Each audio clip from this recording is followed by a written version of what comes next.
What a difference a week makes. So that is first and foremost about. Yeah.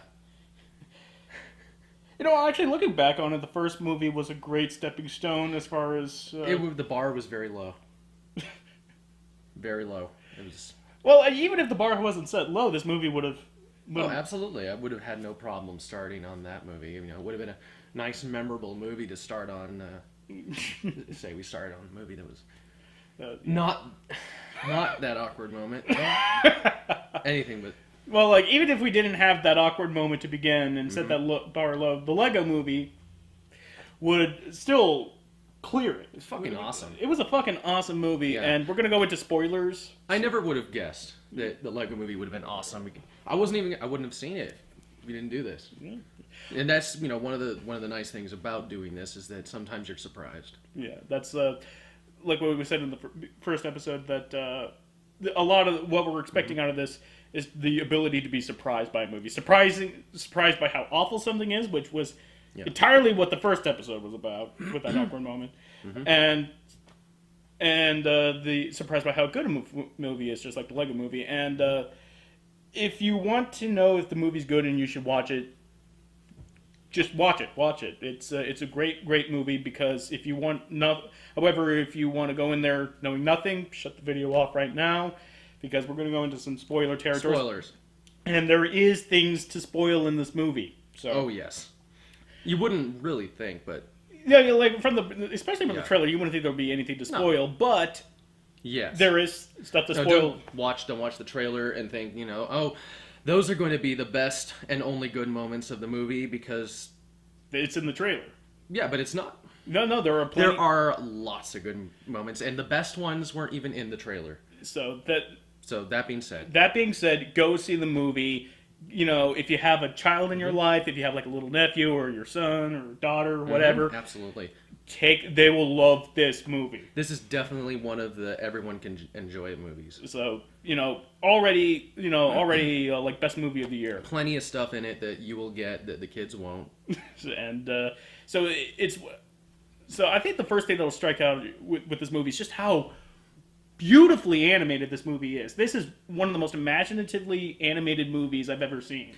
It almost feels like they played Minecraft, and Or they played with Legos. it's almost like they had these structures that you could snap together with two little Prongy things. yeah. No, but really though, it's like you see all these. I've never played it much myself, but you see all these videos of people making these amazing monumental things out of Minecraft, and this is like if they took this to the level of adding motion to it. It really is a lot of effort. A lot of effort. Like, even if the movie wasn't a well-told movie, or it wasn't well acted or a funny movie, it'd still be a movie that I think worth watching just because of how. Like, we didn't see it in 3D, which I think this movie would look great in 3D, like at least the presentation wise, but I can't. But we weren't expecting it to be as good as it was, But I certainly, if I knew, I would have said maybe we could have done it in 3D. Yeah, but like, I can't say anything about like the 3D transference. I don't know if they shot it in 3D, so there could be like that. Like that, how certain movies are always darker when you see them in 3D because they were shot in 3D. Yeah, so it was a pretty bright movie, though. It was a bright movie, so as you'd expect, it is. It was a bright movie, so maybe that would have been all right with the 3D transference. But if they shot it in 3D, which considering some action scenes, I think they did. Oh, there was a lot of 3D moments in there. Like, so I think you have to, if you're going to see it in 3D. But that with the caveat of like we did not see it in 3D, so we don't know if it's going to be migraine inducing or if it's going to be a genuinely good 3D moment. Whether it was done in CG or stop motion, it was awesome. Yeah, I think they did both. It's a lot of work. I don't know if they did both, because there were moments where the animation looks like it has that characteristic herky jerky motion of stop motion, and that was instantly charming, but. The mediums all fit together wonderfully. Yeah, like there had to have been some CG moments, and there had to have been stop motion, and they blended so well together, and it was created one of the most. The movie was about putting things together. Yeah, who knew? Yeah, and the Lego movie is like the cat everything's working in harmony. Everything is awesome. Everything is awesome. This movie was awesome. So, but I think we need to talk about the story finally, and I think this was the. If you looked at the trailers, and I've seen this on the internet, like people were saying, like, how can this movie look good? The trailer looks awful. Yeah. Because it has that kind of, like, you know, the on the nose type of browbeating humor that I think kind of plays to pop culture a little too much. Mm-hmm. I mean, how can you not when your one of your main supporting characters is Batman? By the way, one of the best Batman I've ever seen. I mean, Batman in this movie, and I've said this in my movie 43 Here vlog. we go. I've said this in my movie 43 vlog, and for those of you who watched it will know what I'm talking about. I've always wanted a douchey Batman, and this was like the perfect douchey. Finally got your bad douche. They finally got my bat douche, and you try and tell me that was not one of the best Batman you've ever seen in film. Like the first moment, you know, he's in there, he's bad douche from the beginning, and yeah, no, I was just like, it's bad douche. Yes. It's just any chance he gets out of the corner of this. Yeah, you know, He's out of the corner trying to ruin the moment. Like, mugging the camera any chance he gets. It's awesome. It is great, and it's. Oh man! Like he literally, all right. His role in the movie is that he is the boyfriend of the female love interest, who's like Wildside. Her name Wildside is her. It's what she calls herself, Wildside. Alias, whatever. But she's typical Matrix-looking leather outfit, which is another thing I'd want to bring up is the way they put the clothes on the Legos. You know, little drawings of clothes.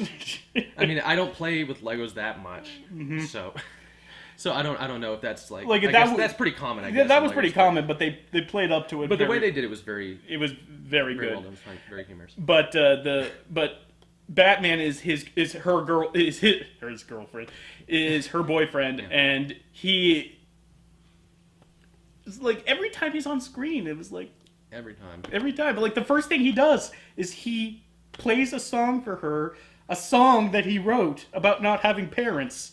Yes. Yes, the giant speakers pop out of the Lego Mobile. The Bat Lego Mobile. Bat Lego Mobile, I guess you call it. Mm-hmm. Parents are dead. My parents are dead. I'm a billionaire. That kind of helps. Close the curtains.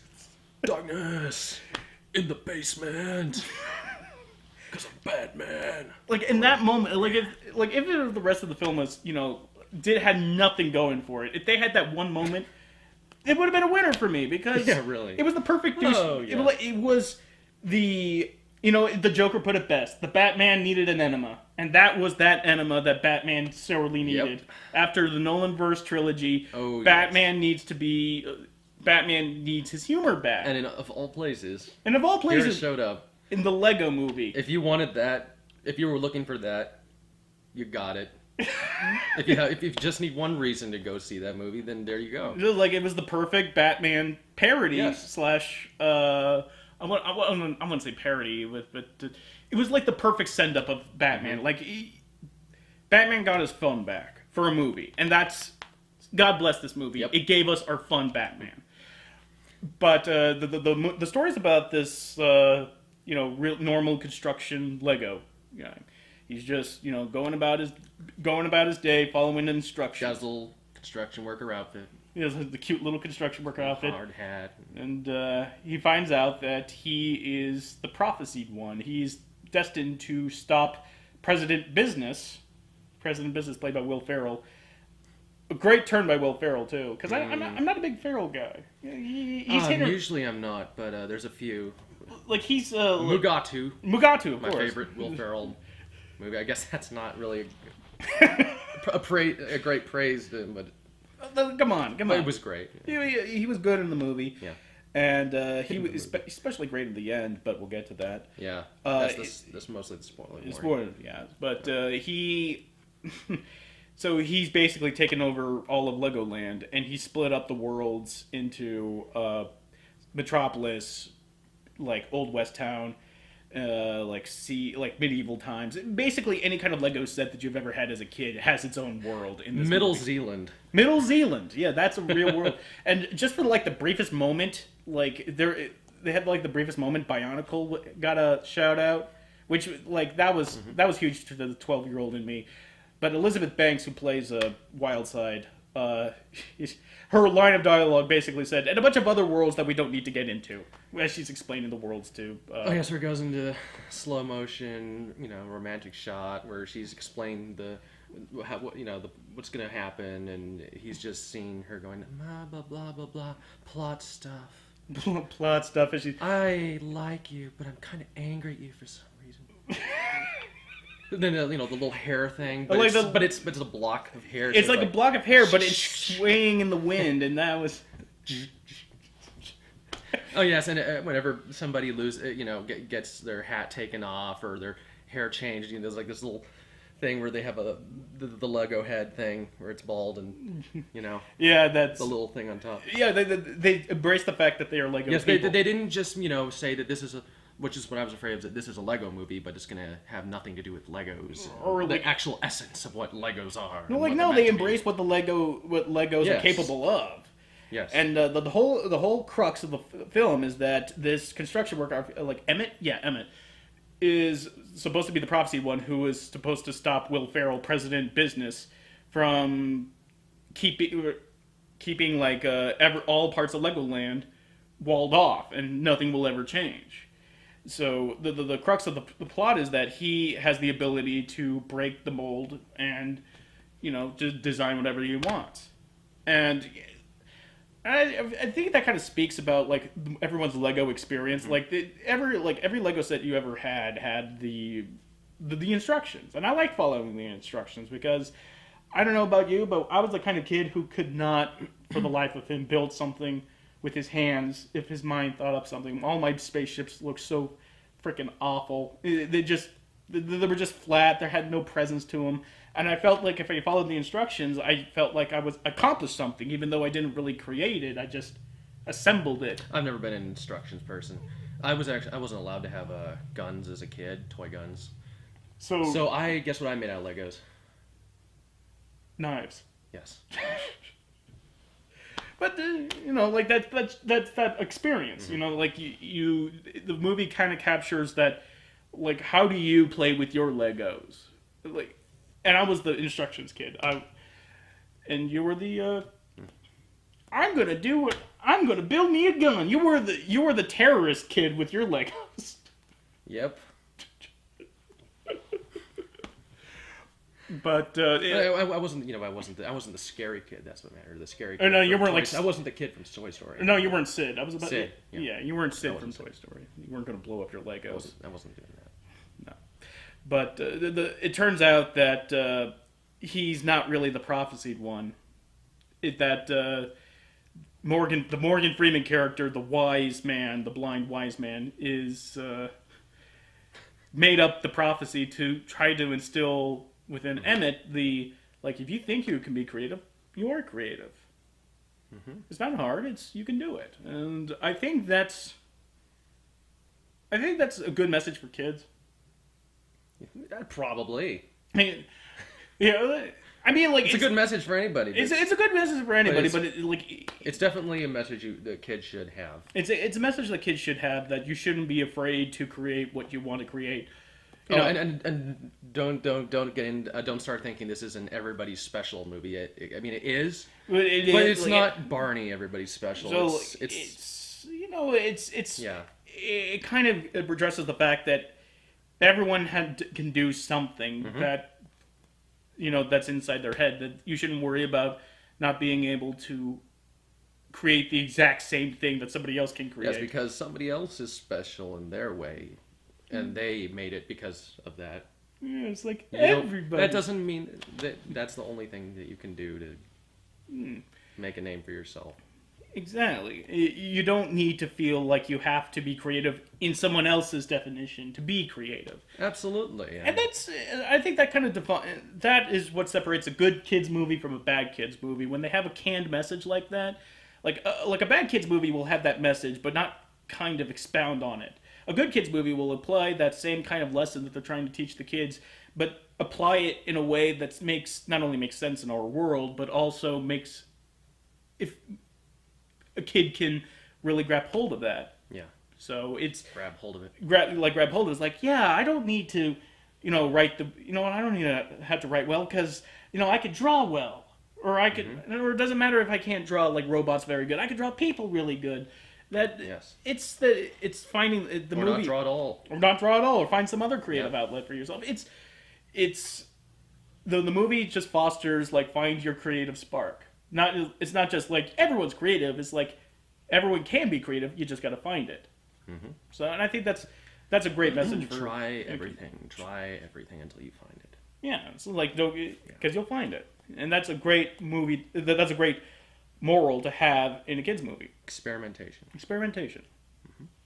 So, movie. Nah. No. But I think the great humorous moments in the movie, they kind of revolved around like they had like the pop cultural moments, like they kind of ripped on the Batman thing where like at the end of the movie Batman gives up the girl so that she could be with Emmett, and he basically says he's the hero you deserve. Oh yes, that line. He's the hero you deserve. And then the guy over here is like, "Oh, that's fucking cheesy." No, I'm thinking, "Oh, that's pretty sad. You didn't get it." Or maybe he did get it, and that was cheesy. Whatever. Well, either way, fuck him. Either way, like Either way, fuck this guy. Either way, fuck that Yeah. guy. But the audience we saw there was kids there, and they sounded like they sounded like they enjoyed the movie, but they didn't laugh like hyenas. Like I heard kids laugh in like say the Cars movie during like the farting truck scene. And did you ever see Cars? No, the first Cars. The first Cars. I don't remember a lot of that movie, but it wasn't like a lot of the jokes in the movie play to an adult sense of humor. There was a lot of moments where I was kind of like, "Come on, kids, Come on, kids, please laugh. please! I don't want to be the only person laughing at this. Come on." But you don't feel bad when kids don't laugh at it because they're so invested in the movie. Because That's true. Because there's a lot. Well, I didn't expect them to get a lot of it. Well, yeah, you don't expect the kids to. Hoped. Oh, you hope they didn't get all the references, but there was a lot of smart humor in the movie that catered to an adult sense of humor, and that, but the action and the kinetic camera movement and the great action scenes, the great action scenes, really placated the kids need to see something really cool on screen, and they'll get that. But then when they get older and they go back to the movie, they'll start finding the movie funny. This is why I think that this is going to be A then and now movie. yeah, this is like one of those movies Absolutely. that you go back to. You see it as a kid, you go back to it. It's like, wow, Yes. this used to be my favorite movie as a kid. Now I see this whole new layer. It's not going to be not quite the level story Toy Story was. No, I don't think it's Not quite the level. It's Toy not. Story. It's not fair to compare it to Toy Story. Well, yes, that's true. Because I mean, on one hand, like toys coming to life, that kind of. And actually, it is fair to compare it in certain ways. In certain ways, Like more than a few, to be honest. I mean, not just. I'm not even saying because they're toys. It's a children's movie that you can enjoy when you're a child, and you can, when you get older, enjoy it then. Yeah, And it's. Yeah, but I think it's kind of hard to look at Toy Story nowadays with fresh eyes because, when that movie came out, I was the same age as Andy, and then when Toy Story 3 came out, I was the same age as Andy. So it is like you could not plan a release of movies better than the first 3 Toy Story films. Yes. And I'm not quite sure if the Lego Movie can follow that kind of emotional arc. Absolutely not. No. So it's I don't think they attempted to, but as Yes. far as a movie with genuine laughs and genuine action and surprising amount of depth, I want to say. Well, this movie won't make you cry. It won't make you like cry, Toy but Story 3 did. not Toy Story 3. You never cry in movies, but you were closer to crying than any other movie I've ever seen with you. I was. Oh yeah. I tried to hide it, but not with that one. Once it got past, once the tears started getting to here, there was just like, oh, whatever. was like- the floodgates are open. Get back in me, tear! I'm usually really stone cold serious about it. But Well, I mean, the closest I've ever seen you crying was during Helm's Deep scene in Two Towers. oh fuck. Where is the horse and the rider? How did Where's the horn that was? Let's get back. Damn it! Thought I could get you there. No. But there is a surprise. Like, I don't want you coming out of this review thinking that it's just an action comedy, but there is actually a surprising amount of depth as far as emotional resonance is concerned. Like, there's this great moment where, spoilers, Morgan Freeman's character dies, and he comes back as a ghost, but the ghost is on a string. And it's a little Halloween-looking ghost. It's not like a ghost of the character. It's a sheep. It's a sheep. It's like a Charlie Brown ghost in a Yes. costume. And then Morgan Freeman. Oh, yeah. I would have killed to be in the recording booth when Morgan Freeman yes. was delivering these lines, because Morgan Freeman is like, "I was just trying to instill belief in you." Ooh. I want to know, did Morgan Freeman do the hand thing while he was going? Ooh? I'd love to think so. And so, that's that. I thought I knew where this movie was going towards the end when that happened. Mm-hmm. But then, I realized, wait a minute, what are all these real world objects doing in this? Yeah. They had these relics, real world objects. Real world objects that aren't Legos, but they didn't know that they were. The Lego people did not know that they were Legos. It's really a neat idea there, having the real items be like relics from another world. And that's the threat Yes. that the Will Ferrell's character has, is that he has this tube of crazy glue, except he called it the Craggle, because the Z and the Y. And when we say Mr. Will, did I say Mr. Mr. Will Ferrell, in case you're watching this, Because in case Mr. Will Ferrell is watching this, I want to make sure I address him politely. His name is Mr. Business. President Business. President Business. And I wanted to make that clear because there's a toy Will Ferrell. Oh yeah, God, that actually sounds kind of. the toy Will Ferrell. But it actually doesn't look like him that much. But there's something else later. Yeah, there's something else later. So let's. But his President Business. President Business has a tube of crazy glue that he calls the Craggle, that which of course leads to the greatest line in the movie: "Release the Craggle." I was waiting for that line. I knew it was going to come. And then it did. And you know what was funny is it didn't come from Liam Neeson. It didn't come. Even though he's in the movie. Liam Neeson's in the movie, and he fights Batman. So we got our final, a showdown with Ra's al Ghul and Bad Batman. cop. Liam Neeson played bad cop, plays good cop. Bad cop, Good cop. good cop. And he was funny in the movie too, Yes. especially when he was doing his good cop routine, because he really put on his Irish accent. He's like, "Oh, is it dear to me?" Yeah, you get to hear Liam Neeson in a way you don't hear. Like if ever before, actually. I wonder if if somebody could take the footage of his good cop scenes and then put like a fife in the background. Yeah, it's just a series of sound bites from the movie. And Just like putting on his like a "Oh, is it dear to me? You need best beyond me way." yeah. Okay, but so he's going to use this tube of crazy glue to basically glue all of Legoland into place so that it could be, everything could stay the same. Can't change it anymore. So you can't change it anymore. Everything is supposed to be where it is, and then, but then things started adding up in your head. It's like, wait a minute, why is it crazy glue? And then finally, at a moment, in order to save the day, Emmett sacrifices himself, and he falls into what is known as the abyss or something like that. No return. And then it turns out that every character in the Legoland is literally a Lego, and the whole story that you saw was actually in the kid's head. Mm-hmm. Like, there was a kid who's playing with his father's Legos, and the father is Will Ferrell. And Will Ferrell comes down, and by the way, when he was coming down the steps, you don't see him right away. You don't see his face. You don't see his face. And I was flashing back to Wedding Crashers when, Will Ferrell didn't appear for that entire movie, but he's coming down the steps, and then I saw that movie with my brother, and my brother, before the reveal, he was just like, what? And then he steps through the shadows and goes, "Hey guys!" And my brother did one of these. Oh no! But he loved that movie. Anyway, I was reminded immediately of that scene. But and then you realize that this whole movie is basically an existential tale of a kid trying to reach out to his dad. Yes, Like there's parallels. Yes. there's parallels. Like everything you see, like all of the objects that were used in the film are just like tools in his dad's workshop that the whole It Lego all comes together. it all comes together. Yeah. So like all the like Never the gonna stop using that joke. all the fights, like all the fights that happened, all the like everything else came together. Like everything else was just. Now you got me saying it, you asshole. But everything Come together.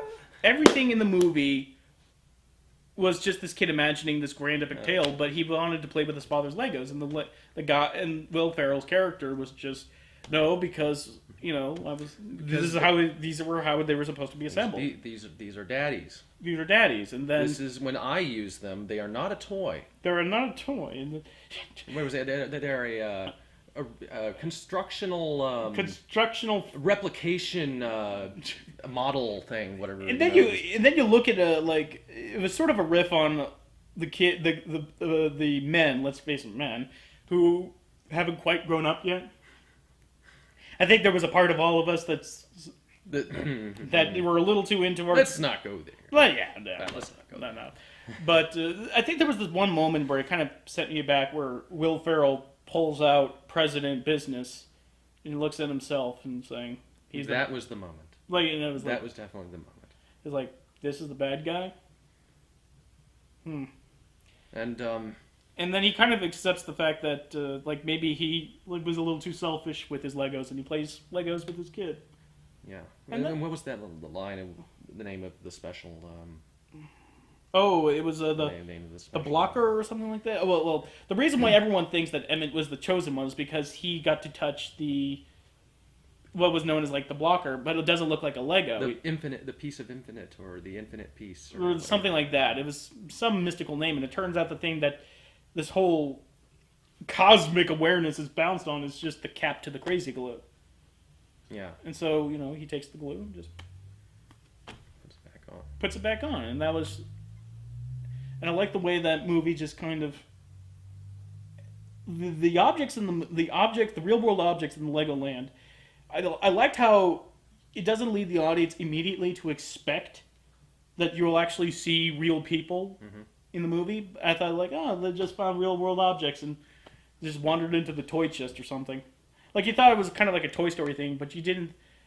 You thought it was like a Toy Story kind of situation where, like, they just kind of come to life during the night.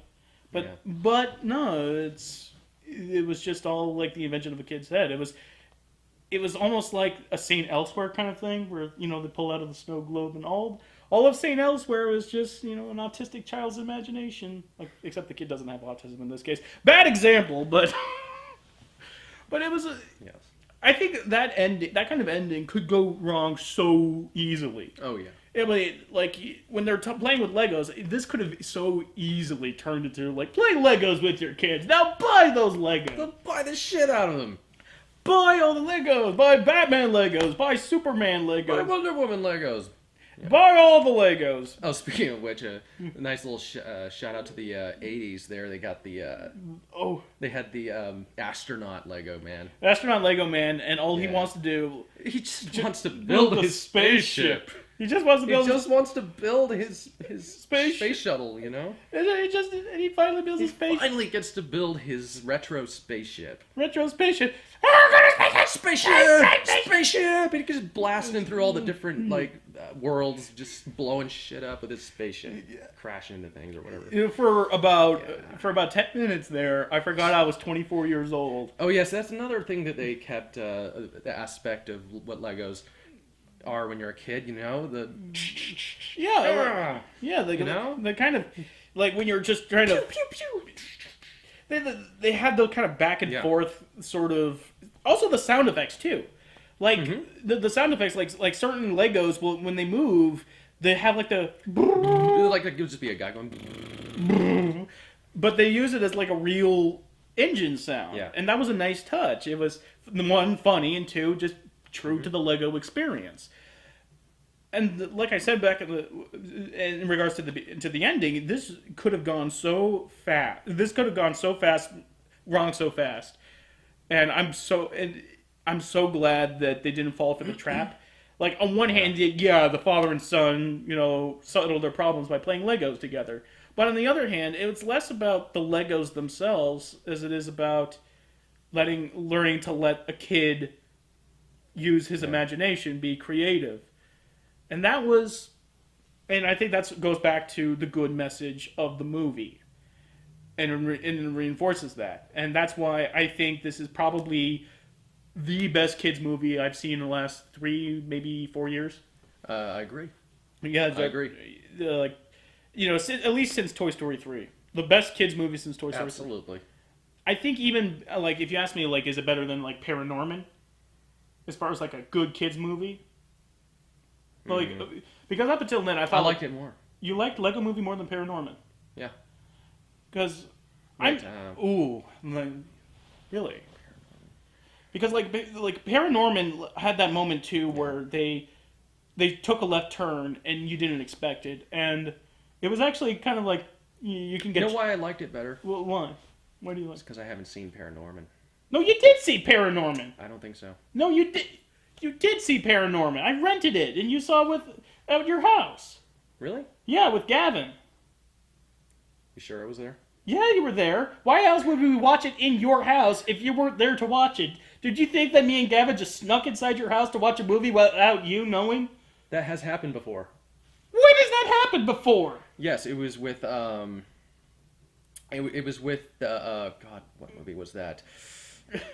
Train Spotting, was it? No, you were there for Train Spotting. I was there. I just wasn't watching it. I was in the other room. No, Yes. No, that was for Falling Down. No, we have never watched Falling Down together. We never watched Falling Down, but me and Gavin... I love Falling Down. I've seen it 5-6 times. Yeah. But Train Spotting, I wasn't even in the same room. This was years ago. It gets fuzzy. You know? So you were so lying. I remember you... Okay. We're going to settle this. We're going to fucking settle this. No. Well, back to the review. We'll settle that. Just settle the whole thing about you sneaking into my house. We'll figure that out. Yeah, we'll figure that out when the camera's turned off. But yeah. I know you've seen Paranorman. Hey, if you say so. But the other movie, the reason why I brought up Paranorman in the first place was because, since Toy Story 3, I thought that was the best kids movie I've seen. Yes. And I think the Lego Movie usurped that, because I think that was just it was a one, I think kids could get into it more than Paranorman, and two, I think that was funnier, and it was, I think, a better movie to look back on. Everything he said. Look back on it was, see this movie, even if you spoiled it, even if you let us spoil it and you know what's going to happen. See this movie, especially if you have a young in your life. And go ahead and see it in 3D and tell us how it was. Yeah, leave a comment under the video if you saw it in 3D. Let everyone know if it's worth seeing in 3D or if it's just a migraine-inducing nightmare. Thanks for joining in. Okay. I think that went well. Yeah.